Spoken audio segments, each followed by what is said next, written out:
gonna do this video last night, but the camera wasn't working, so I was like, I'll do it tomorrow. And today is tomorrow, I guess. Authoritarianism.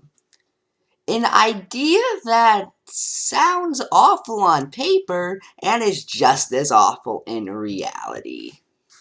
For those who do not know the definition of authoritarianism, it is favoring or enforcing strict obedience to authority, especially that of the government, at the expense of personal freedom.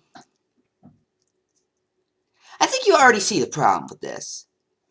Now, the main thing that annoys me about them is that, old Will's paranoid delusions, the guy down in Texas who constantly screams whenever any change happens, this is just like 1984, even though he's never read 1984, and I, someone who skimmed the Wikipedia page, knows more about the book than he does. Well, authoritarians look at old Will's paranoid delusions and think, that's actually a good idea. I think you see the problem with that. But even then, you ever notice how authoritarians never think about, the consequences of what they're doing?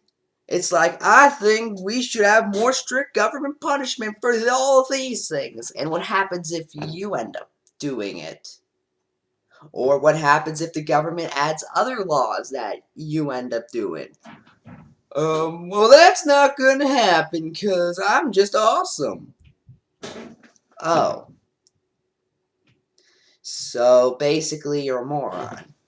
Hey, I never said that. Yeah, but I did. Oh. Okay. You see what I mean, people?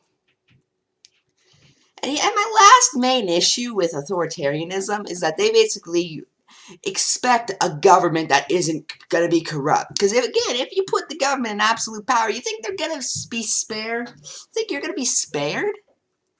You think you're going to be that one guy who's like, oh, you know what, let's let him go? No! You're going to get just as worse of a life as the rest of us. It's then I realized that authoritarians just want everyone to have a horrible life. And if so, then they're horrible people. Now, granted, I'm not saying all authoritarians are like that. I'm just saying quite a few of them are. And that's ignoring the fact that authoritarian governments have absolute power, and as we've learned in several eras, and even right now in North Korea, absolute power corrupts absolutely. I'm Cifro Joe, peace out. Or peace in, or whatever, I don't know.